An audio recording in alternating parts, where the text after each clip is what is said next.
네, 그러면은 제가 잠깐 음소거 버튼 누르고 질문이나 그런 거는 강의 마치고 한꺼번에 바로 받도록 하겠습니다.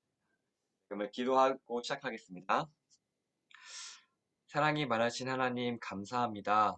하나님 오늘도 이 자리에 모일 수 있도록 모든 환경과 여건을 열어주신 하나님께 감사와 영광을 올려드립니다. 이 자리에 모아주신 분도 하나님이시니 또한 이 자리 가운데 통하여서 하나님에 대해서 더 알게 하여 주시었고 그것을 기초로서 우리의 삶과 행동이 바뀔 수 있는 그런 은혜를 우리 가운데 더해 주시기를 간절히 소망합니다. 하나님 오늘은 하나님의 특성에 대해서 배우게 됩니다. 하나님이 어떠한 분인지 깨달아 알아서 그것이 머리로만 아는 것이 아니라 마음 가운데도 믿어져서 성령 하나님 이것이 믿음으로 믿어지게 함으로 말미암아 우리가 어떠한 상황 가운데서든지 선하신 하나님을 찾으며 아름다운 하나님을 믿으며 그것을 토대로 우리의 상황들을 해석하며 우리의 신앙을 더욱더 키워나갈 수 있는 은혜와 모든 것들을 더하여 주시옵소서.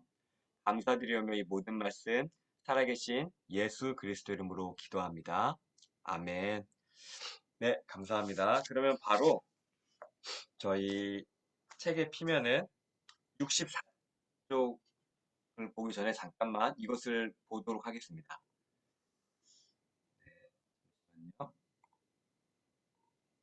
네, 저희가 이제 이거 잠깐 살펴보고 넘어갈 건데요. 이 칼뱅의 기독교 강요라는 책인데요.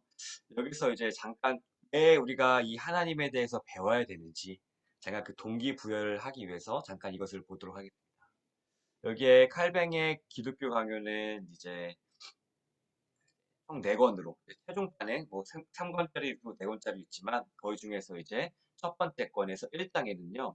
이렇게 기록되어 있어요. 이게 바로 이제 종교개혁자 칼뱅이 우리 장로교를 그냥 세운 그 시초라고 보면 됩니다. 거의.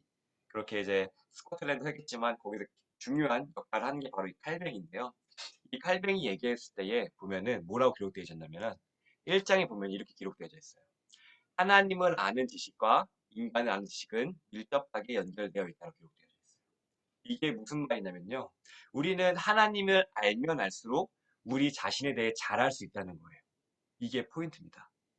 이게 무슨 말이냐면 나를 알기 위해서는 MBTI 같은 거나 아니면 나의 무슨 심리 테스트 그런 거를 통해서 나를 아는 것이 아니라 나를 가장 잘 알기 위해서는 무엇을 알아야 된다고요? 하나님을 알아야 된다는 거예요. 그러면은 하나님에 대해서 알게 되면 나에 대해서 깊게 알게 된다는 것이 바로 이 칼뱅 기독교 강요에서 얘기하고 있는데요.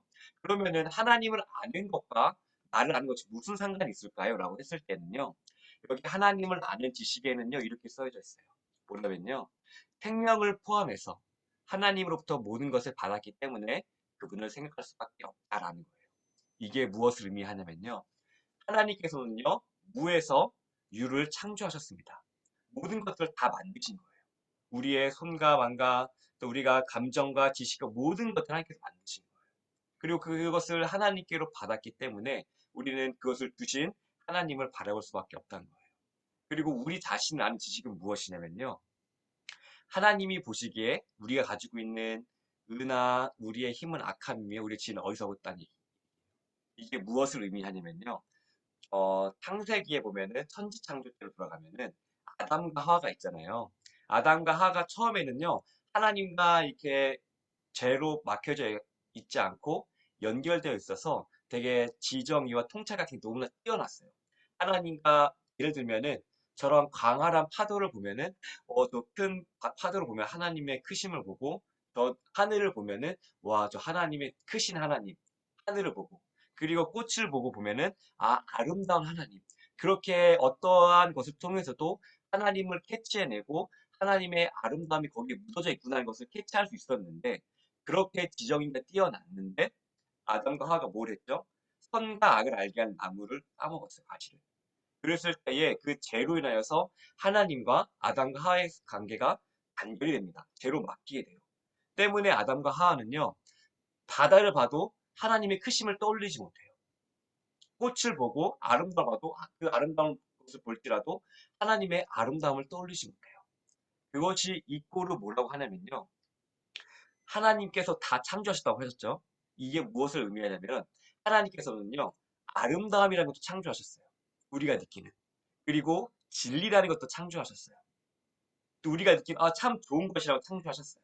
우리는 하나님과 연결되어 있을 때는 그것이 무엇인지 알아요. 근데 하나님과 단절되면서부터는 그것을 우리는 인식하는 걸 잃어버렸어요.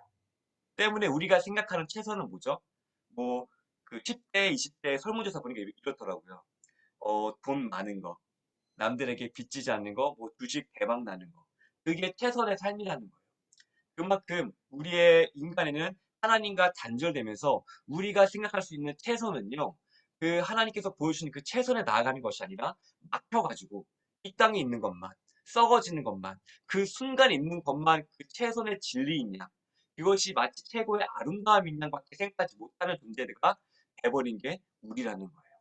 때문에 하나님이 보시기에는 진짜 아름다움은 본인으로부터 나와야 되는데 이 땅에 썩어질 것만 붙들고 있는 게 바로 우리의 죄며 악함이며 우리의 죄가 어리석음이라고 하는 거예요. 때문에 우리는 하나님의 아름다움을 알면 알수록 하나님의 크심을 알면 알수록 이게 정말 좋은 거구나. 이게 진짜 아름다운 거구나. 이게 진짜 인생이구나. 라는 것을 알면서 하나님을 닮아가려고 하나님께 더 나아가게 된다는 거예요. 이게 바로 하나님을 아는 것이 바로 나를 아는 것. 나에게는 그런 최선의 것이 없어. 내 주변에는 내 인생을 잘 꾸려나갈 수 있는 것이 없어. 내 주변에는 정말 진짜 아름다움이 없어. 진짜 가치 있는 것이 없어. 오직 하나님께로부터만. 왜? 하나님께서 아름다움을 창조하셨고 가치란 것들을 만들어내셨고 진리, 진선미라는 거 있잖아요. 우리가 말하는 우리 인간이 생각하는 진선미는요. 여기까지가 한계가 있다면 하나님으로부터 나오는 그 진짜 진선미는요. 지극히 높은 거 있는 것이거든요. 때문에 우리가 하나님을 알면 할수록 저게 진짜구나. 저게 진짜 진리고 진짜 아름다움이고 저게 진짜 미학이구나라는 것을 깨달아서 그대로 나아가게 된다는 거예요. 그리고 이제 하나님을 안다는 것의 의미가 무엇이냐면요. 2장에 나와 있는데 이것은 뭐냐면 맞아. 하나님은 살아계시지. 하나님은 우리 가운데 이끌어 하시지 않은 그런 지식적으로만 아는 것이 아니라 하나님을 안다는 것이 무엇이냐면요. 우리가 하나님과 단절되어 있으면은 우리에게는 그 진선미라는 진짜 진선미가 우리에게는 없어. 우리에게 진짜 아름다움이라는 것, 진짜 진리, 진짜 생명이 없음을 알게 되는 거예요. 왜냐면요. 하나님으로부터만 진짜 아름다움이 나오고요. 하나님으로부터만 진짜 생명이 나오고요. 하나님으로부터만 진짜 진리가 나오거든요. 근데 이게 내가 하나님과 연결되지 않고는 알 수가 없다. 하나님과 단절될 때 우리가 생각하는 진리는 육체의 아름다움, 잠깐 있다가 없어지는, 그리고 두름이 없어지는 거, 아니면 돈이 있는 거, 풍부한 거, 그 정도 수준밖에 되지 않는다는 거예요. 때문에 우리가 하나님을 진짜 알수록 그의 아름다움을 바라볼수록 그의 위대하신 크심 바라볼수록 이게 진짜 삶이었구나. 이렇게 사는 게 진짜구나. 이게 사는 게 진짜 아름다운 삶이고 가치 있는 삶이구나. 이 땅에 천금을 주어도 바꾸지 않는다는 게 바로 이러한 삶이구나를 알게 된다는 거예요. 때문에 우리가 하나님을 알면 알수록 나에 대해서 아는 거예요. 나는 그걸 만들어낼 수 없는 사람이구나. 하나님께 더 나아가야지 이게 진짜 아름다움과 진짜 라는 것을 알기 때문에 이러한 것들을 우리가 알므로써 내 삶이 더 아름다움으로 나아갈 수 있게 되는 거예요. 가치 있는 것들. 때문에 우리가 하나님을 알아가면 알아갈수록 우리의 삶은 더 풍부해지는 거예요. 크신 하나님, 자애로우신 하나님, 놀라운 사랑의 하나님, 위대하신 하나님, 우리를 붙들으시고 참아주신 하나님, 그런 놀라운 인격들을 우리가 진짜 맛보아 알 때에 이게 진짜 인생의 아름다움이구나. 그래서 우리는 여기 소위문답 1문 1답이 되어 있잖아요. 우리의 목적 뭐예요? 하나님 영광을 위한 거. 우리의 목적이 하나님이라는 거예요. 하나님을 향해 나가는 거. 그래서 우리가 이게 우리는 그렇게 될 수밖에 없는 존재라는 것을 알게 된다는 것을 잠깐 익히고 그 다음에 우리 책으로 넘어가도록 하겠습니다. 책을 보면은 64페이지입니다. 페이지 보면은 이번에는요 어떤 분의 요청이 있었어가지고 PPT를 안 쓰고 책으로만 하려고 해요. 왜냐면 핸드폰으로 보시는 분은 약간 그게 불편하다는 얘기가 있었어가지고 이번 강의만 그냥 책을 해보고 그 다음에 피드백을 받은 다음에 이대로 할지 아니면 그냥 PPT로 할지 정해서 다음 강의부터는 정해서 하도록 하겠습니다. 이번 강의는 책으로 넘어가도록 하겠습니다. 보면 64페이지를 보도록 하겠습니다. 64페이지에 보면요. 밑에 단락에 토요일 문답은 일부를 사실 크게 두 부분을 나누면 다음과 같습니다 하고 밑줄 그을게요. 하나님 그분 자신에 대해 배우는 것 밑줄. 그 다음 밑줄 그을게요. 하나님의 작정에 대해 배우는 것.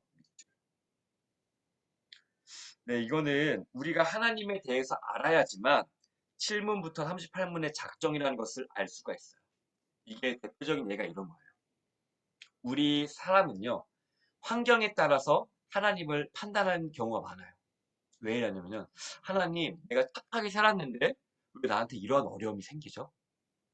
하나님, 내가 왜 이렇게 어려운 불편함이 생겨야 되죠? 라고 하면 우리는 어떤 걸 의심하냐면 환경에 기초해가지고 내가 느끼는 감정에 기초해서 하나님이 선하지 않다라는 것을 토로하게 되는 거예요. 내 의를 주장하면서 내가 이렇게 살았는데 적어도 이런 일을 겪지 않게 해야죠. 라는 형식으로 하나님을 선하지 않는 하나님으로 내가 몰아갈 수가 있어요. 근데 우리는 그렇게 사고하는 것이 아니라 우리는 사문과 육문을 통해서 하나님이 어떠한 분인지 확실히 알아서 이것을 토대로 우리의 환경을 해석해 나가는 거예요. 예를 들면은 여기서 선하신 하나님을 배워요. 그러면은 어떠한 환경이 있을지라도 우리는 한 가지 기준을 세웁니다. 선하신 하나님께서 이것을 통해서 어떤 것을 하려 하실까?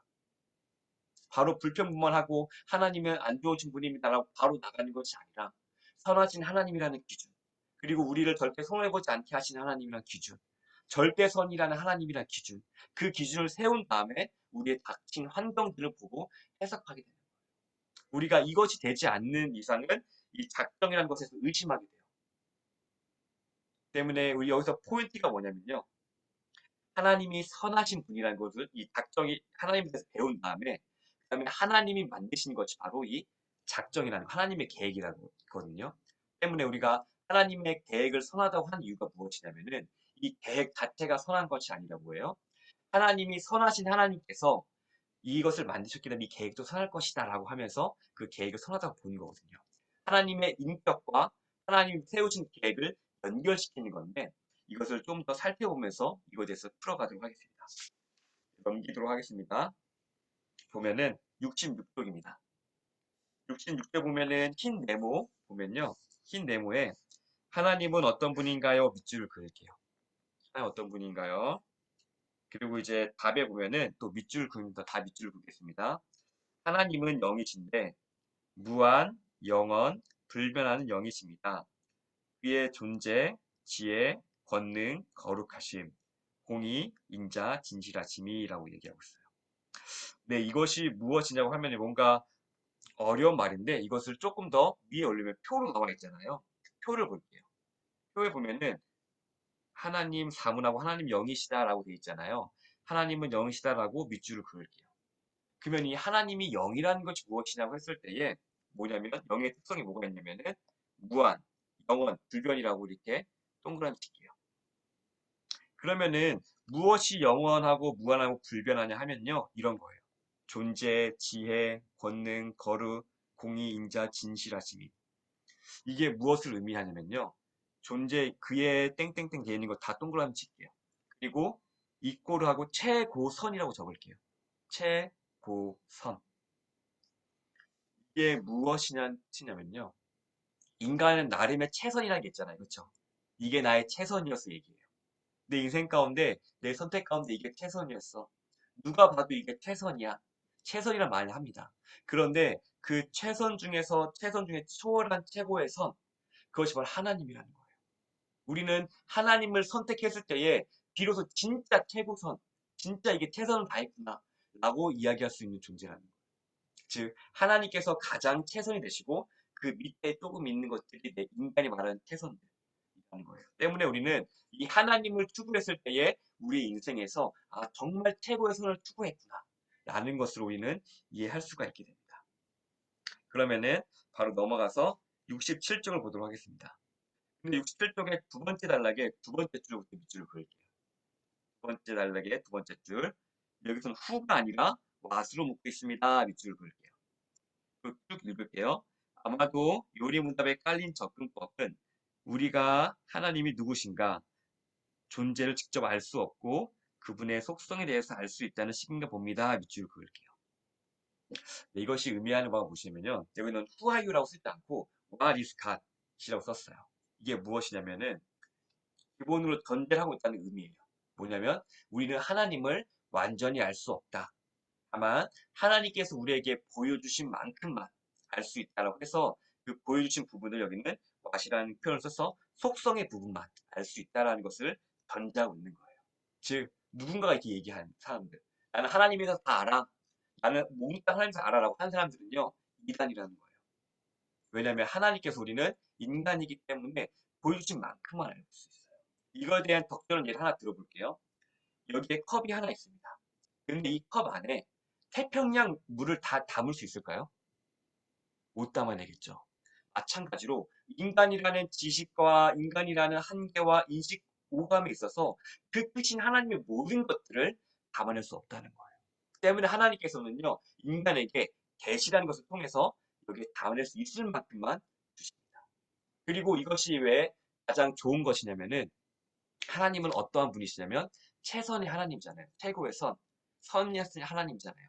마찬가지로 하나님께서 이렇게 계획하셨더라면 선하신 하나님께서 우리에게 보여주신 만큼만 이게 보여준 것이 가장 선한 거구나 라는 것을 알아가지고 내가 이만큼 아는 것이 나에게 가장 좋은 거구나 라고 해서 우리가 알게 되는 거예요. 때문에 우리가 하나님을 선하신 분이라고 하면요. 이러한 것들로 연결되어지는 거예요. 하나님께서 내게 이만큼만 보여주신다. 성경을 통해서 이만큼만 보여주신다고 하나님께서 계획하셨더라면은 그 계획이 선한 이유는 무엇이냐면 내게 가장 좋은 이유가 무엇이냐면 선하신 하나님께서 선하신 계획을 하셨기 때문에 즉 우리는 그 하나님의 계획과 인격을 연결시켜야 돼요. 대표적인 예로 하나가 있습니다. 율법이란 예가 있어요. 율법은 뭐냐면 선하신 하나님, 사랑의 하나님께서 율법이란 걸 주셨어요. 그런데 우리가 선하신 하나님을 잘라버리고 율법만 바라보면은 대표적인 예가 뭐가 있죠? 바리새인은요, 이 율법을 통해서 사랑을 이야기합니다. 율법을 통해서 하나님 바라보고 이 율법 자체만 놓고 너 아니야, 너 그러하면서 자신의 권력을 유지하고 남들을 경계하는 데 썼단 말이에요. 근데 우리가 놓치지 않아야 될 부분이 뭐냐면 율법을 주신 이의 성품을 기억해야 된다는 거예요. 사랑의 하나님께서 이 율법을 사랑을 하기 위해서 만드셨다. 근데 이 하나님의 성품과 이 율법을 연결시켰을 때에 우리는 이 율법이라는 것이 하나님께서 우리가 사랑하도록 만들어주신 거구나라는 올바른 인식이 가능한데 때문에 우리는 이 하나님에 대해서 알아야 되는 게 뭐냐면 이런 하나님인지 알아야지 하나님의 작정이 연결되는 거예요. 이래서 하나님의 작정, 하나님의 계획이 선하다고 얘기하는구나. 이래서 하나님의 성품이 이러기 때문에 이 하나님의 계획이 아름답다고 하는 거구나라는 것을 연결 지을 수 있기 때문이에요. 때문에 우리는 이 하나님에 대해서 분명히 알아야 됩니다. 그래야지 하나님의 계획이 이 성품과 연결되어서 우리에게 온전한 이해로 다가올 수 있기 때문이에요. 그리고 67쪽에 보면요.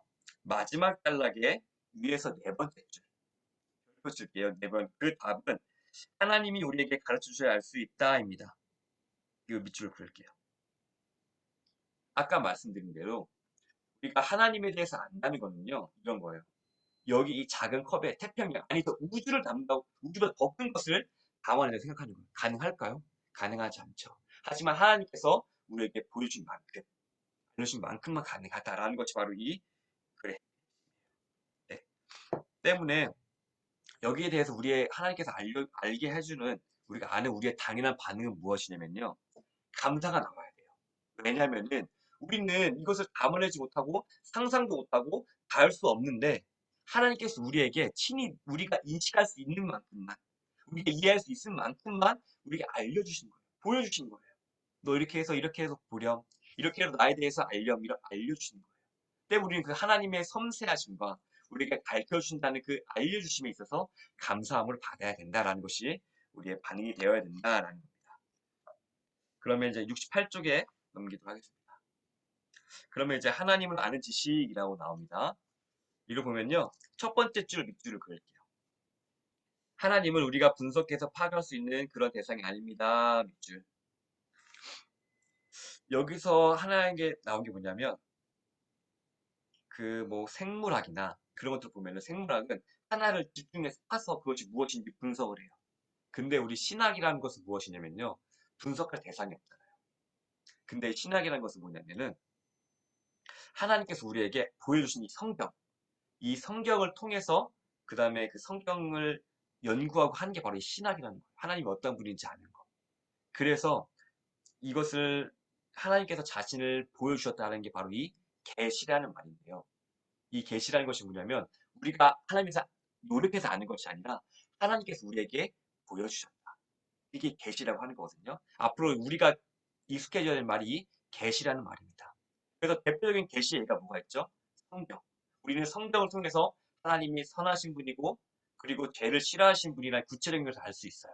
즉 이 계시라는 것을 계속 본다라는 것이고요. 그리고 여기 밑에 보면은 좀 어려운 말이 있는데 철학적 용어일 수 있는데 한번 밑에 볼게요. 이것은 바로 두 번째 단락입니다. 유한이 무한을 받을 수 없다. 이거 네모 쳐주시면 감사하겠습니다. 유한이 무한을 받을 수 없다. 네모 치고 별표. 이게 무슨 말이냐면요. 쭉 밑줄 그으면서 읽을게요. 이라는 원리 때문에 그렇습니다. 인간 이성의 한계 때문에 유한한 인간이 결코 무한하신 하나님을 인식할 수 없다는 것입니다. 즉 하나님을 아는 지식은 우리의 머리와 지식의 한계보다도 더 크신 분을 다뤄야 하는 특별한 지식인 것입니다. 라고 하는 거예요. 이 원리가 뭐냐면은 제가 아까 예를 들었던 이런 거. 유한한 컵이 무한한 그 우주나 아니면 그 태평양을 담을 수 없다는 원리예요. 즉 우리가 하나님을 다 안다는 것은요 불가능하다.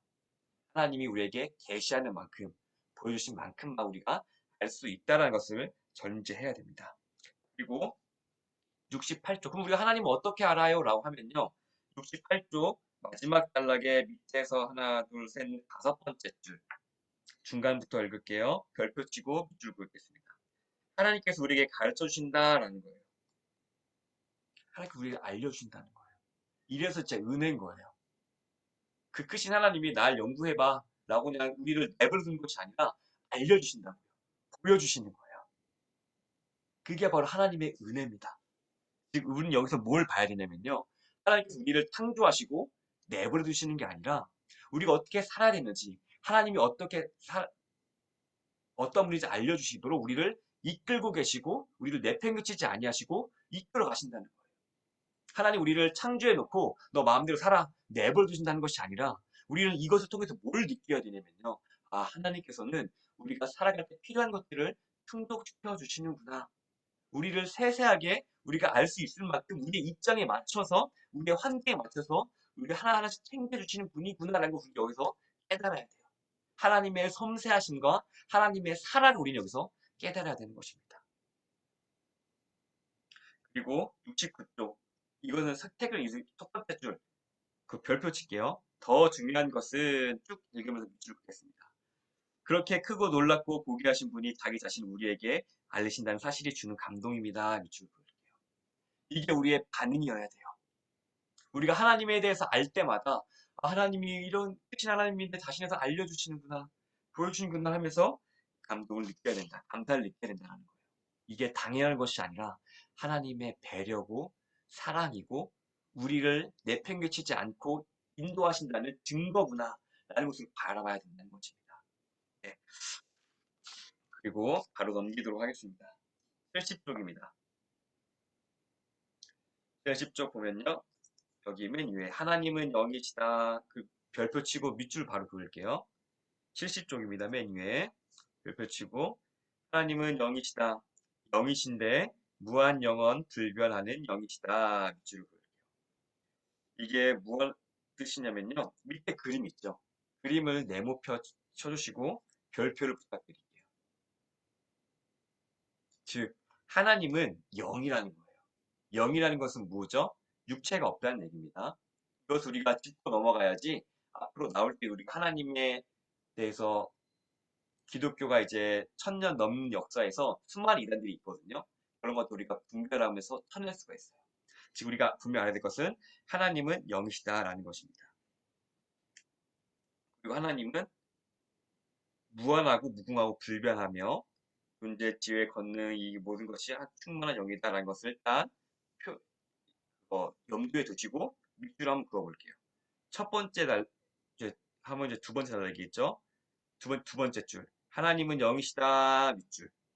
별표 치고 하나님 영이십니다. 하나님이 육체로 갖고 계시고 우리가 눈, 코, 귀가 갖고 계신 분이 아니라 영이시다라는 것을 우리가 분명히 알아야 됩니다. 그리고 쭉 이어서 밑줄 그을게요. 이어서 영에 대해 부연 설명합니다. 쭉 밑줄 그을게요. 무한하고 영원하고 불변하신 영이시라고 합니다. 그러면은 무엇이 영원하고 불변하고 영이시냐 하면은 그분의 존재, 지혜, 권능, 거룩하심, 공의, 인자, 진실하심이 모두 무한 영원 불변하시다고 칩니다. 쭉 밑줄 그을게요. 이것이 의미하는 바가 무엇이냐면요. 최고의 선, 최고선, 우리가 말하는 최선, 나 정말 최선을 다했어. 최선 다해 중에서 가장 지극히 높은 선이 어디서부터 나온다고요? 하나님 자체라는 거예요. 우리는 하나님을 추구할 때에 우리의 인생의 가장 최선의 인생을 추구할 수 있게 되는 거예요. 인간이 말하는 이 땅에서 말하는 썩어지고 이 땅에 잠시 있다가 말하는 사람들과 그들이 우상들이 얘기하는 그 최선과 차원이 나는 최선이 바로 우리 하나님 자체라는 거예요. 때문에 인간의 목적은 바로 하나님이라는 거예요. 아, 우리가 하나님을 추구할 때에 우리의 인생의 진짜 최고의 선, 최선을 우리가 살아낼 수가 있겠구나. 이게 바로 하나님 그 최선이라는 그러한 최고선이라는 의미입니다. 그리고 우리가 왜 하나님 이런 속성들을 알아야 되느냐라고 했을 때는요. 그 밑에 다음 밑에 단락에서 밑에서 두 번째 줄. 왜냐하면 보이시죠? 그 밑줄 그을게요. 왜냐하면 그 하나님의 속성이 바로 뒤에 공부하게 될 하나님의 작정과 다 연결되는 문제이기 때문입니다. 그리고 그 밑에 단락에서 밑에서 네 번째 줄부터 밑줄 그으면서 할게요. 그럴 때 우리는 하나님의 속성을 기억해야 합니다. 비록 우리가 보기에 이해가 되지 않고 나쁘게 보이는 일을 하시더라도 그분은 그럴 분이 아니십니다. 라고 말하게 됩니다. 바로 이것이 하나님이 하시는 일을 대하는 우리가 한순간도 잊지 말고 취할 입장입니다. 라는 거예요. 이게 무슨 말이냐면요. 하나님의 작정이라는 건 무엇이냐면요. 하나님께서 자신들이 삼위 하나님께서 의논을 통해서 앞으로 이렇게 할 거라고 계획을 세우신 게 바로 작정이에요. 삼위 하나님께서 그분의 영광을 드러내기 위하여 했던 것이 바로 이 작정이라는 것인데 우리가 이 작정 안에 포함되어 있습니다. 그런데 우리가 당한 일들, 우리가 경험한 사건들, 우리가 당하는 불의함을 통해서 하나님께 토로하는 거예요. 하나님, 좀 불의한 하나님 아닌가? 왜 이러한 일들이 벌어지게 하시지? 라고 할 수 있을 때 우리는 뭘 해야 된다면요. 하나님의 속성을 기억해야 된다는 거예요. 어떤 속성이요? 하나님은 선하시다. 거룩하시다. 진실하시다. 공의로우신 하나님이시다. 이것을 기초로 했을 때 우리 그 환경들을 해석해 나가야 된다는 거예요. 우리가 당하는 불편함, 억울함을 통해서 하나님은 그런 분이야. 하나님은 억울하게 하신 분이 약자를 챙기지 않는 하나님이라고 보는 것이 아니라 뭐예요? 그 순간은 이해되지 아니할지라도 하나님은 태초부터 끝까지 다 이미 알고 계신 분이잖아요. 이걸 한 과정이고 이것을 역전시켜서 선언을 바꾸실 수 있는 분이고 이것을 통해 우리에게 깨달음 줄 수 있는 분이라는 믿음이 우리에게 있어야 된다는 것입니다. 예를 들면 요셉이 억울함 당했을 때에 아, 내 인생이 끝났어라고 해서 했다면 어떻게 했을까요? 그 총리가 된 것을 바라보지 못했겠죠.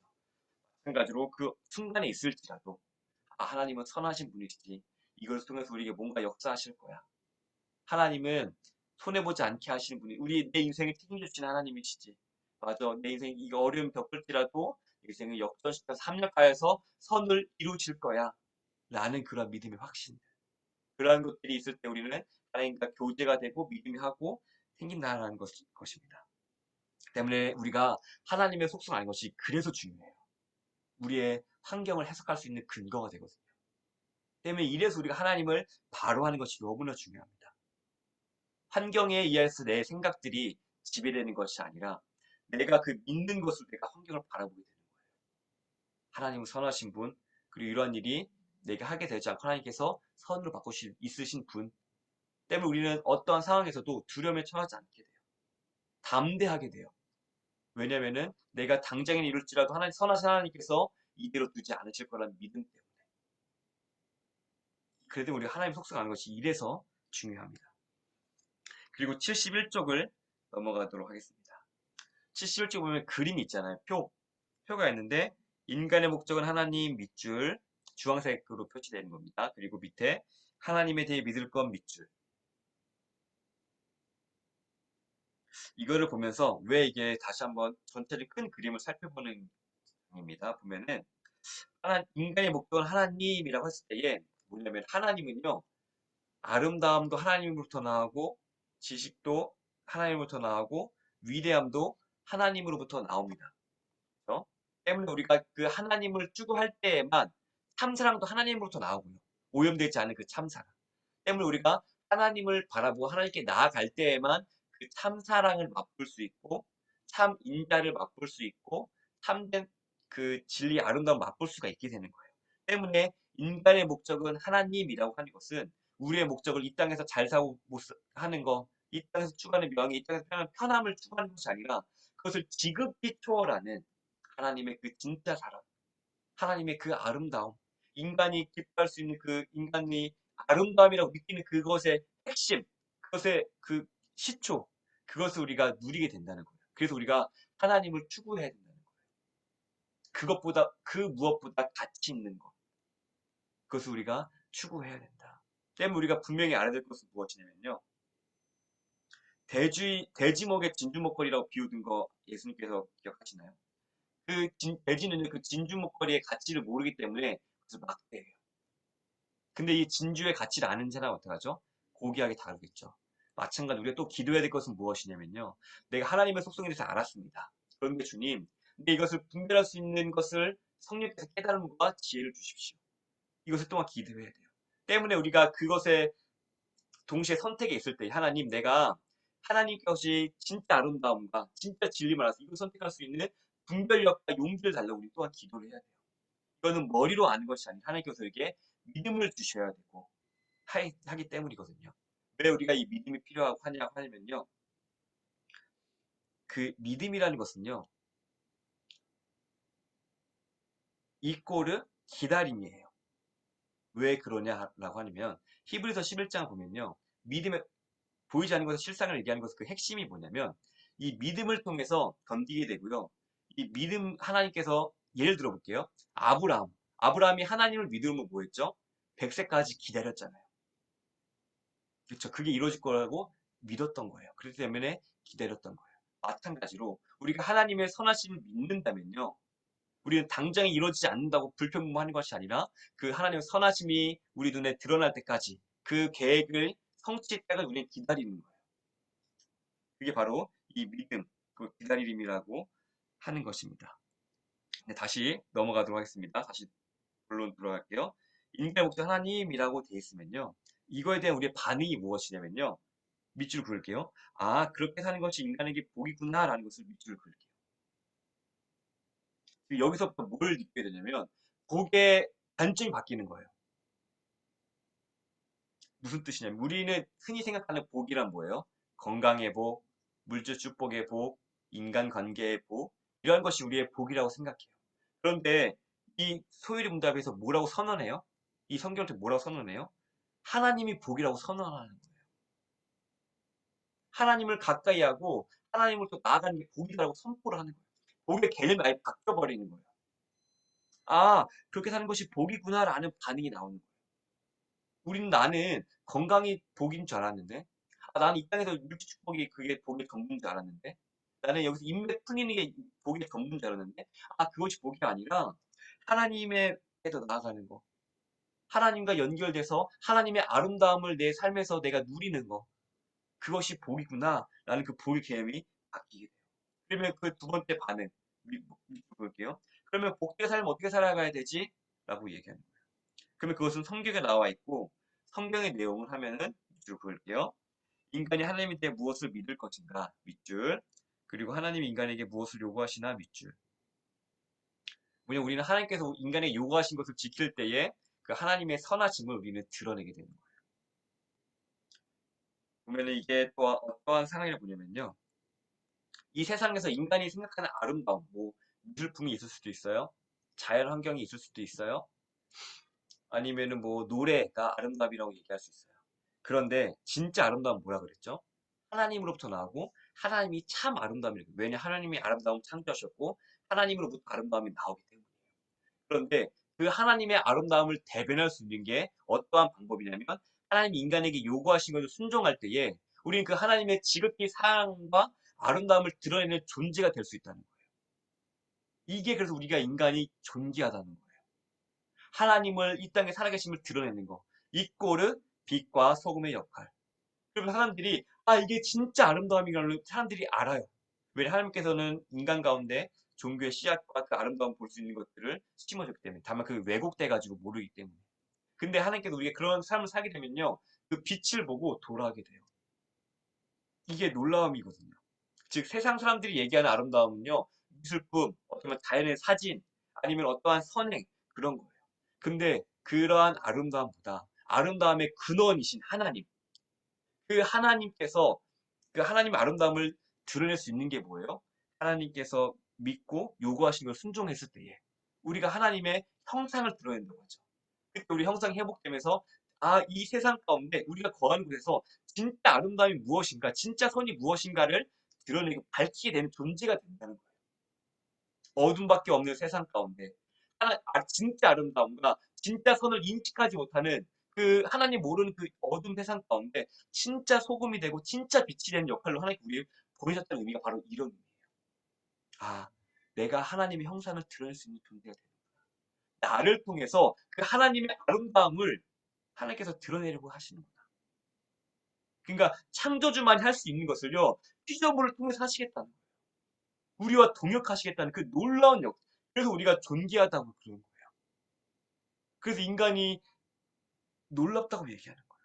때문에 우리가요, 우리 자신을 너무나 기이 여기시길 바랍니다. 우리의 존재를 너무나 기이 여기시기 바랍니다. 왜냐하면 하나님께서는요, 우리를 통해서 자신의 아름다움과 진리와 선을 드러내시고자 하기 때문에 이것을 믿으시기 바랍니다. 여러분이 하나님의 아름다움이고 진리고 선입니다. 그리고 여러분들 통해서 성경의 신약의 용어로 빛과 소금의 역할을 하게 합니다. 이것을 믿으시기 바랍니다. 두 번째 보면 하나님께 믿을 것이라고 하면요. 하나님 자체, 그리고 우리가 배운 게 뭐예요? 하나님의 속성을 배웠죠. 그렇죠? 하나님은 바로 넘어갈게요. 영이시다라는 것들이에요.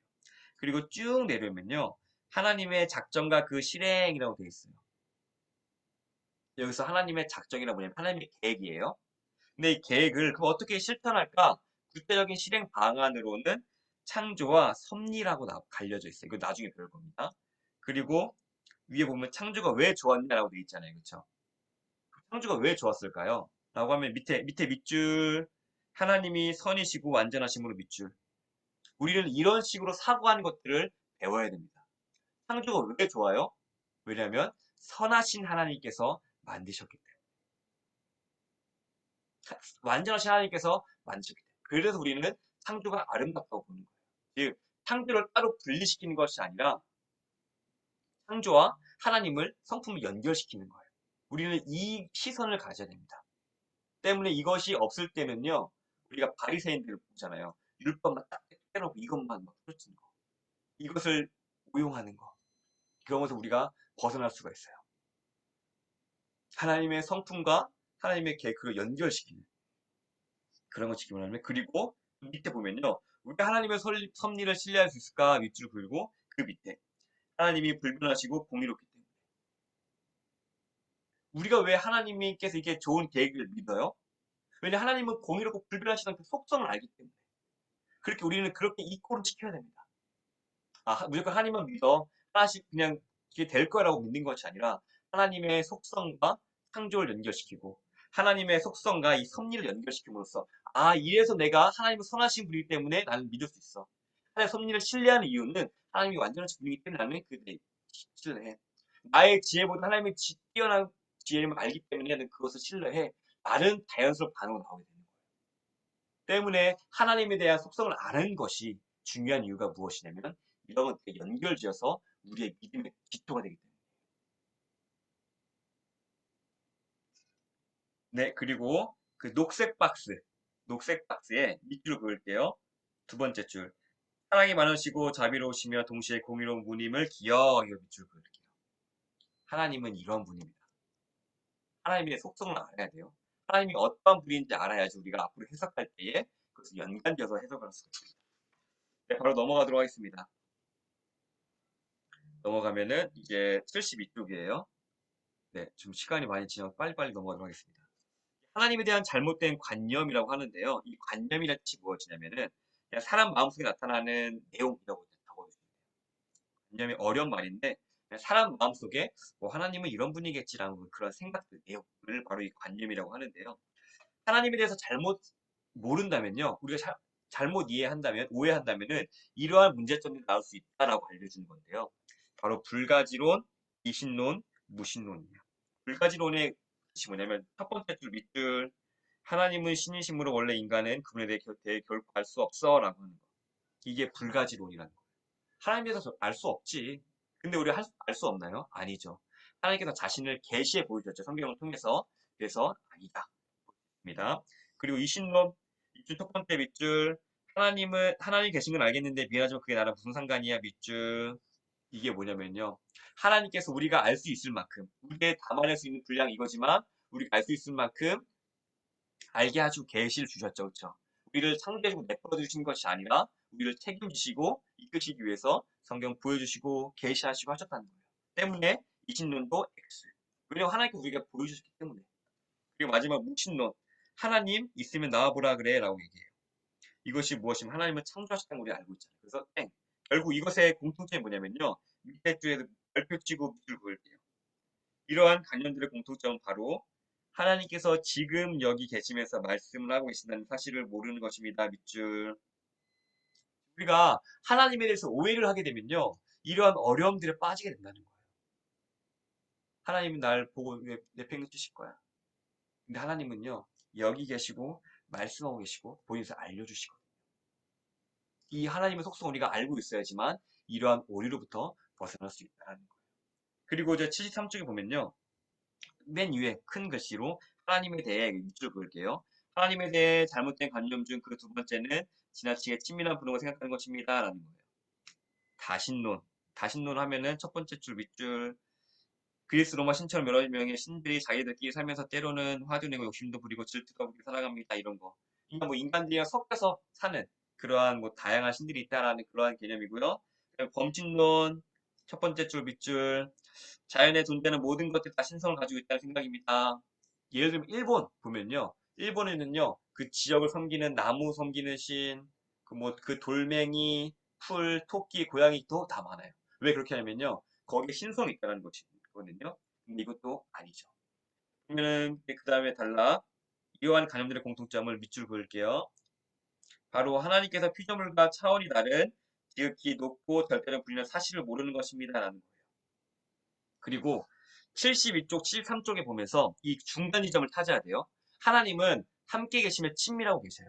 근데 동시에 뭐예요? 피조물과 같은 격이 아니라 차원이 다르고 격이 높으신다는 거예요. 그러면 이것을 합치는 단어가 무엇이냐고 하면요. 이렇게 적어볼게요. 경외 적어볼게요. 경외라고 적어주세요. 뭐냐면요. 하나님은요. 우리를 사랑하시고 친밀하세요. 하지만 우리가 하나님을 함부로 할 수 없는 이유는 무엇이냐면요. 하나님은 창조주시며 그리고 우리가 지극히 높으신 분이기 때문에 경이라는 뜻을 사랑하면서 두려워한다라는 것을 의미를 가지고 있는데요. 이것을 표현하는 거예요. 하나님은 너무 친밀해, 너무 사랑해. 하지만 하나님은 함부로 대할 수 없는 것은 뭐예요? 우리의 창조주고 지극히 높은 분이기 때문에. 그 중간 지점이 바로 이 경이라는 거예요. 때문에 우리가 이 경계라는 지점을 잘 지킬 때에 하나님을 올바르게 섬기는 것이다. 라는 거예요. 너무 무서워하지도 않고 또한 너무 쉽게 생각하지도 않는 그 중간 지점. 이게 바로 하나님을 대해야 될 올바른 태도가 바로 이 경외하라 라는 이 태도입니다. 때문에 우리는 이 두 가지를 생각하면서 중간 지점, 이 경외 이것을 떠올려야 된다라는 것을 기억해 주시면 좋을 것 같습니다. 그리고 이제 74쪽, 75쪽인데요. 이것은요, 한번 테스트 해보는 거예요. 우리가 하나님에 대해서 잘 알고 있나? 한번 테스트 해보는 것인데요. 보면 첫 번째, 74쪽 보면 첫 번째 질문, 하나님 눈, 코, 귀 이런 거 있나요? 하나님은 뭐라 그랬죠? 영이시죠. 영이시기 때문에 육체가 있지 않아요. 눈, 코, 귀 그런 거 없습니다. 그리고 맨 밑에 줄 보면은 이러한 표현들은 비유적 표현입니다. 밑줄. 그리고 두 번째 질문. 그럼 하나님의 형상을 따라 지음받았다는 말은 무엇인가요? 라고 하면요. 여기서도 밑에 단락에 밑에도 두 번째 줄. 지, 정, 의, 조화, 사랑, 아름다움, 질서 이런 하나님의 속성들을 따라 인간이 지음받았다는 것입니다. 라는 거예요. 그렇죠? 하나님의 형상을 따라 받았다는 건요. 우리가 둔, 문, 기, 외모 그런 것이 아니라 뭐예요? 하나님의 그 아름다움, 지정이, 조화 그런 것들을 담아내고 있다라는 거예요. 그리고 하나님도 세 번째 미움, 질투와 같은 느끼실까요? 라고 하는데 여기서는요. 세 번째 줄 밑줄 그을게요. 성경의 이런 표현들은 하나님께서 우리에게 자신을 알리시기 위한 반복 중 하나입니다. 하나님이 우리 수준에 맞춰서 설명해 주셨다라고 하는 건데요. 이것을 밑에서 두 번째 줄로 보면은 이것을 적은 계시라고 부릅니다. 적은 계시 동그라미 글 쭉 이어볼게요. 어린아이에게 쉽게 설명하듯이 우리 수준에 맞게 낮추어서 보여주신 것입니다. 밑줄. 즉 여기서 또 계시란 말이 쓰이죠. 계시라는 뭐예요? 우리에게 보여줘서 알게 하신다는 거예요. 근데 이 적응이란 말을 붙인 말이 뭐냐면은 우리에게 맞춰서 우리에게 적응해서 알려주신다 해서 적응 계시라는 거예요. 그리고 이제 네 번째 질문, 하나님은 피곤하시지 않고 항상 깨어 계신다는데 라고 하는데요. 이런 표현도 적응 계시 예입니다라고 하고 75쪽 첫 번째 단락의 밑에서 세 번째 줄 볼게요. 피곤하다라는 것도 우리 몸의 근육에 젖살이 쌓이고 산소 교환이 되지 않아서 그러는 것인데 하나님은 모르시죠? 영 동그라미 영이심으로 피곤하는 개념 자체가 하나님께 해당상이 없습니다라는 거예요. 즉 우리가 하나님이 영이시다라는 것을 알았을 때 피곤하다는 것은 육체를 가진 것에만 피곤한 건데 맞아. 하나님이 영이시기 때문에 하나님에게는 상관이 없어 라는 것을 분별하게 되는 것입니다. 그리고 두 번째 또 다음 질문. 하나님께서 창조주에게 혼자 계셨더라면 외롭지 않으셨을까요? 그래서 인간을 만드셨나요? 같이 노시려고? 이 역시 하나님에 대한 오해입니다. 라고 하고 두 번째 줄부터 밑줄 그을게요. 그러나 동그라미 치고 그 다음에 밑줄 쭉 그을게요. 하나님께 결핍이 있을까요? 하나님의 속성은 전혀 다릅니다. 그분 자체를 이미 충족하신 분이기에 외로움이랄 게 있을 수 없습니다. 우리 하나님은 그분만을 홀로 지극히 만족이십니다. 밑줄. 즉 하나님의 속성 중에서 하나님은 홀로 완전하신 분이고 스스로 계신 분이고 그리고 지극히 선하신 분이에요. 이 완벽하다는 거예요. 흠결이 없다는 거예요. 부족함이 없다는 거예요. 때문에 우리가 이러한 것을 하나님의 속성을 안다면요. 이러한 질문을 보고 분별하겠죠. 아, 하나님이 외로워하지 않는데? 하나님은 결핍 없는 분인데? 당연히 아니라는 거죠. 그것을 분별할 수가 있게 되는 겁니다. 때문에 우리는 이러한 질문들이 왜 나왔냐면은 우리 하나님의 속성을 딱 가지고 있다면 영이시다. 하나님 선하시고 결핍 없고 완전하신 분이시다. 부족함이 없다. 이것을 알면요. 이런 것들을 자동으로 분별되는 거예요. 쳐내게 되는 거예요. 아, 이거 아니지. 하나님 육체 없지. 하나님이 영이시지. 하나님은 완벽하시지. 이렇게 터낼 수 있는 우리 안에 기준이 생긴다라는 거예요. 때문에 이러한 질문들이 왜 나와 있냐면은 이러한 질문들이 기독교 수천 년, 천년 넘는 역사 가운데서 이단으로 발전하는 그런 계기가 되거든요. 여러분들은 지금 이것을 배움으로써 기독교 천년의 역사에 대해서 이단을 물리치고 계십니다. 네, 넘어가도록 하겠습니다. 네, 그 다음 보면은 76페이지에 네모 박스, 흰색 네모 박스 밑줄 그을게요. 하나님 한 분 외에 하나님이 더 계신가요? 밑줄. 그리고 다 밑줄 그을게요. 오직 한 분뿐이십니다. 살아계시고 참되신 하나님은 돼 있어요. 뭐냐면 77쪽 볼게요. 세상에는 많은 신이 있습니다. 밑줄. 그 다음에 밑에 세 번째 줄 밑줄. 역사적으로 인류에게는 신들이 많았기에 사실은 무척 자연스럽고 당연하게 나올 질문입니다. 라는 거예요. 이게 왜 이렇게 나오냐면요. 이걸 좀 짚고 나가면 좋을 것 같아요. 하나님께서는요. 우리 인간에게 종교의 씨앗이라는 걸 심어주셨어요. 이건 칼뱅이를 종교의 씨앗으로 표현했는데 이게 무엇이냐면요. 신을 추구하는 마음을 넣어주셨다는 거예요. 그런데 이게 하나님 어디서든 찾을 수 있을까? 하나님 우리를 배려해 주신 거예요. 그런데 아담과 하와가 선과 악을 따먹는 열매를 먹음으로써 하나님과 끊겼잖아요. 그럼으로써 그게 타락이 돼가지고 이것이 오염이 됐어요. 때문에 올바르게 하나님을 인식하는 것보다 다른 것들을 인식하게 돼요. 때문에 우리가 원시대 어느 땅, 뭐 한국, 뭐 미국 땅, 뭐 러시아 땅, 어디 땅이든 종교 행위를 하는 그런 흔적들이 남아 있어요. 때문에 이건 하나님께서 우리에게 좋게 심겨주신 건데 우리가 타락한 공소에 의해서 그러한 것들이 잘못된 하나님을 찾게 됨으로써 이러한 세상에 많은 신들을 만들게 되었다라는 것을 표현하는 겁니다. 그리고 그러한 종교들은요 하나의 특징이 있는데 기독교가 완전한 종교라고 하면 예를 들게요. 완전한 종교를 표현하면은 그거는 기독교의 어느 부분들만 드러내고 있는 거예요. 즉 우리는 온전한 몸을 바라봐야 되는데 이방 종교들은 뭘 바라보냐면 손가락 하나 이것만 보고 아 이게 신이냐 아니면 이 뭐 머리털 하나 이게 신이냐 그렇게 부분적인 것만 하면서 그런 것들을 자신의 신이냐 그렇게 받아들인다는 거예요.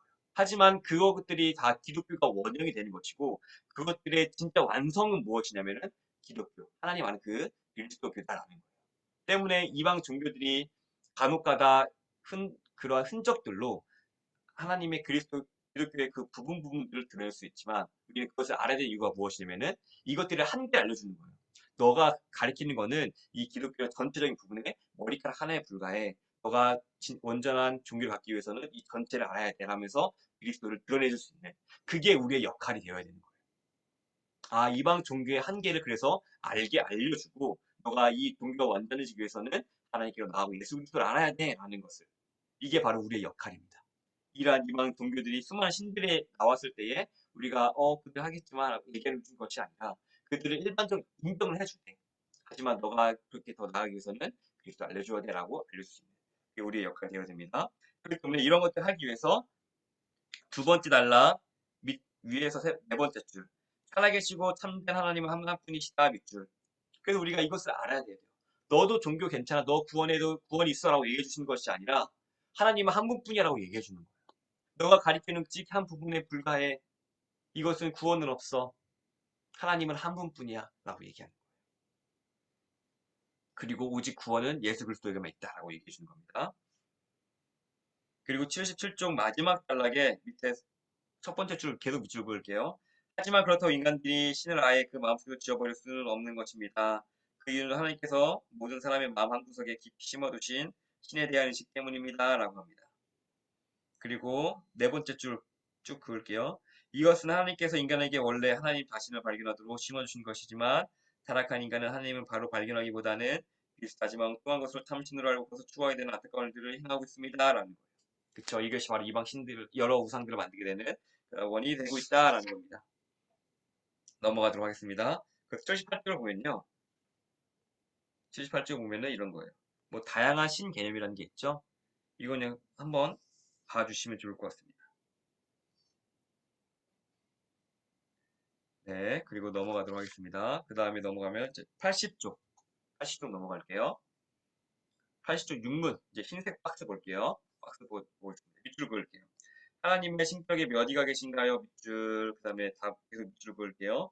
하나님의 신격에 3위가 계시니 성부와 성자와 성령이신데 이 3위는 한 하나님이시고 같은 본질과 동등한 권능과 영광을 가지십니다. 라는 밑줄. 좀 어려운 말들이 계속 나와요. 이게 무슨 말이야? 라고 할 수 있겠지만 보면은 이제 81쪽 보면요. 신격 위, 그러니까 가텟 펄슨스 이거 보면서 이제 해석을 해주는 거예요. 신격 밑줄 그을게요. 하나님의 거룩한 모습 및 본질을 의미합니다. 밑줄. 그리고 위격, 지위. 이제 펄슨이라는 단어는 라틴어 페르소나에서 온 것으로 의지와 예성을 갖추고 있는 인격체를 말합니다. 밑줄. 너무 어려운 말이다라고 했을 때는 넘겨서 바로 넘어가 보겠습니다. 82쪽 볼게요. 82쪽에 우리가 오해하는 것을 먼저 인식한 다음에 이런 것을 정답을 좀 찾아가도록 하겠습니다. 먼저 우리는 보라색 박스 있죠. 보라색. 여기서 보면은 오해하지 마세요라고 할게요. 우리는 흔히 다음과 같이 이해합니다라고 하면은 성부는 우리를 만드시고 율법을 주시고 다스리심. 성자는 구원하시고 죽기까지 사랑하심. 성령 우리를 새롭게 하시고 천국까지 이끄심. 막 이렇게 막 역할을 구분해서 뭐 삼신론처럼 막 이렇게 생각하는 경우가 있는데 밑줄 그을게요. 첫 번째 줄 그러나 밑줄 그을게요. 이러한 역할조차 각자 따로따로 일하시는 것이 아니라 우리 관점에서 볼 때 그렇게 보일 뿐 언제나 함께 일하시는 것을 잊지 말아야 합니다. 밑줄. 이게 어떠한 의미냐면요. 성부, 성자, 성령 3위가 있고 인격이 다 따로 있어요. 그런데 동시에 3의 인격이 있지만 하나의 본질이라는 거예요. 예를 들어 보면요. 하나님, 예수님, 성령이 우리를 따로 이해를 하고 있습니다. 근데 동시에 성부 하나님이면서도 동시에 성부, 성자, 성령이 동시에 같이 하고 있어요. 인간의 이해하기 너무 힘들죠. 만약 예수님이 이 땅에 오셨어요. 이 땅에 오셨을 때도 예수님은 혼자 계신 게 아니라 동시에 삼위일체의 모습 가지고 있다는 그런 건데 그러면 왜 그러냐 하면은 83쪽에 두 번째 단락. 두 번째 단락, 첫 번째 줄. 완전한 이해는 사실상 불가능합니다. 우리 언어의 한계와 시공간의 한계로 인하여 우리보다 더 크신 존재인 하나님을 완전히 이해할 수 없는 것입니다. 밑줄. 그러니까 이 삼위일체라는 것은 삼위, 인격이 있지만 동일한 하나이다라는 것은요. 이렇게 이런 정도만 알고 우리가 이것을 완전히 이해하려고 한다는 것은요.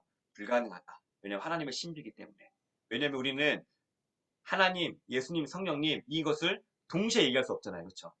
빡 한데 동시에 얘기되지 않잖아요. 불가능하잖아요. 마찬가지로 하나님을 이렇게 온전히 이해하는 것은 불가능하다라는 것을 전제해 주시고 왜냐하면 우리 인간은 한계에 있기 때문에 그리고 대신 천국 가면은 하나님께서 알려주실 거예요. 이런 의미였다. 근데 그 전까지는 아 여기까지 하나님께서 허락하신 거구나라는 것으로 알고 여기까지만 딱 알고 하면 좋을 것 같습니다. 근데 84쪽. 근데 삼일체에 대한 잘못된 이해는 우리가 거를 수 있어요. 온전하게 그것을 우리가 명확하게 설명해 줄 수는 없지만 잘못된 이해는 얘기해 줄 수 있는데 보면은 84쪽에 보면 삼신론 동그라미, 다니엘신론 동그라미. 뭐냐면 삼신론의 첫 번째 줄. 원래 세 분의 하나님이 계시다는 주장입니다. 삼위일체는요. 세 분이면서도 하나인. 그렇기 때문에 세 분이라고 딱 단정 지을 수가 없는 거예요. 그렇기 때문에 X. 그리고 다니엘신론은 뭐냐면요. 첫 번째 줄. 한 분신이 그냥 세처럼 보이는 뿐이요 주장입니다. 라고 하는 것은요. 이것도 아니에요. 왜냐면은 진짜 세 분이시거든요. 세 분이시면서 한 분. 한 분이시면서 세 분. 그러니까 우리 인간으로는 이해로는 되지 않나요. 그리고 84쪽에 우리는 이러한 것들을 보면서 뭘 느끼게 되냐면요. 첫 번째 줄. 이러한 삼위일체에 대한 오류들을 보면서 인간은 참 교만하구나. 기어이 신을 끌어내려 자기 세계로 가두어두는 존재구나라는 생각이 듭니다라는 것을 비추. 뭐냐면요. 하나님께서 허락하신 부분 이해되지 않는 보이는 내버려 두는 거예요. 굳이 나의 언어로 끌어들여가지고 하나님을 이렇게 할 필요 없다. 교만한 것이다. 왜냐하면 하나님은 신이기 때문에. 애초에 신을 완전히 이해하는 것 자체가 불가능한 존재이기 때문에. 라는 것을 이해하면 좋을 것 같습니다. 네. 그리고 86쪽, 87쪽을 보면요. 사도신경과 heidelberg 요인문답이 있는데 이런 것들을 나와 있는 이유가 무엇이냐면요. 86쪽 밑에서 두 번째 줄 밑줄을 그을게요. 삼위일체 교리에서 벗어나는 것은 기독교라고 부르지 않습니다. 그만큼 이것이 핵심 교리입니다. 밑줄. 왜냐하면 이 삼위일체라는 것이 핵심 교리라는 거예요. 왜냐하면 그 하나님께서는 이 세 분이 합력해서 일을 하시기 때문에. 그래서 이게 핵심 교리라는 겁니다. 그래서 이 성부, 성자, 성령이 어떻게 일하시는 것을 보면은 이 성경에 이게 표현되어 있기 때문에 이게 보시면 됩니다. 이것이 따로 일하시는 것 같으나 세 분이 하나이고 한 분이 세 분이 삼위인 이러한 것들. 이제 표현이 이렇게밖에 될 수 없음을 양해해 주시기 바랍니다. 네, 넘기도록 하겠습니다. 그리고 이제 88쪽 밑줄 그을게요. 유한이 무한을 담을 수 없다 밑줄. 그리고 88쪽 우리가 여기서 믿게 될 것이 무엇이냐면요. 88쪽의 두 번째 단락의 밑에서 네 번째 줄. 이처럼 지극히 높으신 하나님께서도 어떠한 이유에서인지 우리 인간 차원의 인신록에 맞추어 계시는 것을 깨닫게 됩니다. 그 이유가 무엇이겠습니까? 사랑. 그분의 우리를 향한 크고도 높은 사랑이 아니고서는 다른 대답이 있을까요? 밑줄 하면 될 것 같습니다. 유한이 무한을 담을 수 없다. 이 유한한 컵이 태평양 우주를 다 담을 수 없다라는 거예요. 그런데 하나님께서 우리가 알 수 있게끔 자신을 계시하셨고 또한 어떤 거는 하나님이 뭐 화를 내셨다라는 그 적은 계시 우리 수준에 맞춰서 우리에게 보여주시는 그러한 사랑의 방법을 통해 우리를 알려주신다는 거예요. 때문에 하나님께서는 우리를 창조하시고 내팽개치시는 게 아니라 뭐예요? 우리가 살아갈 수 있게끔 알려주시고 본인이 어떻게 살아가야 되는지 깨닫게 해주시고 우리를 챙겨주신 하나님이라는 거예요. 때문에 우리는 이러한 것들을 계시를 통해서도 뭘 느껴야 되냐면 하나님이 나를 내버려두지 아니하셨구나. 그와 같이 내팽개쳐진 존재가 아니구나. 하나님께서 이미 보여주셨고 알려주셨고 내가 이렇게 살아갈 수 있는 존재가 되었구나. 그리고 하나님께서 우리에게 다 주었다라고 얘기는 무엇이냐면 우리 인간의 목적은 뭐예요? 하나님을 향하는 거라고요. 최선. 우리가 산 최선은 우리가 뭐 자녀 꾸리고 가정을 꾸리고 어느 재산을 꾸리는 게 우리의 최선의 수준을 얘기할 수 있겠지만 그런 것들 최선보다 더 높은 지극히 높은 최선. 그 하나님을 쫓는 거. 이게 바로 우리의 목적이라는 거예요. 그다음에 우리가 그 목적을 하는 방법이 어디에 나와 있냐면 성경에 나와 있고 성경에 하나님께 요구하신 것들이 우리가 알 수 있을 만한 언어로 알 수 있게끔 다 알려주셨다는 거예요. 너 이렇게 사는 것이 너 인간답게 사는 거야. 너 이렇게 인간답게 하는 거야. 그래서 다 주셨다는 거예요. 그것은 너희가 풍부와 처하든 비천에 처하든 내 능력 주신 자에서 내 모든 것을 할 수 있는 이라고 얘기하는 건 무엇이냐면요. 바로 이러한 원리거든요. 그리고 우리가 그러한 삶을 살아갈 때에 잠자는 자가 깨어나야 그리스도께서 너에게 비추이시는 하는 거예요. 왜냐면요. 우리가 그 하나님께서 우리에게 요구하시는 것들 믿고 우리가 실천할 때에 우리가 그 하나님의 형상을 드러내는 거예요. 그러면서 그 하나님의 아름다움 우리 속에서 드러내시는 거예요. 세상에 이런 게 진짜 아름다움이었네. 세상에 이런 게 진짜 진리였네. 이게 진짜 사랑이었네. 왜 하나님이 진짜 참 사랑이시고 하나님이 참으로 아름다움이시고 하나님이 참 진리시기 때문이에요. 이 세상이 말하는 아름다움과 비교할 수 없는 아름다움을 우리를 통해서 드러내시겠다는 거예요. 우리가 그것에 순종을 할 때. 그게 우리 하나님의 형상이 회복되고 그것이 이 세상에 드러나게 되고 빛과 소금 역할을 우리로 부르셨다는 거예요. 동력자로 우리를 부르셨다는 거예요. 그 하나님의 아름다움을 드러낼 수 있는 존재로 우리를 부르셨다. 우리에게 우리의 이 삶에 참 놀라운 가치가 여기 있는 거예요. 썩어지지 아니하고 새하지 아니하는 그 영광에 그것을 우리에게 담아내시. 그게 바로 제사장의 나를 세우겠다는 출애굽기 19장 4절부터 6절까지 말씀. 네가 내 명령과 율례를 지키면은 너는 내 백성이 되고 너는 거룩하고 세상의 나라가 되리라. 하나님의 그 놀라움을 드러내는 민족이 되겠다.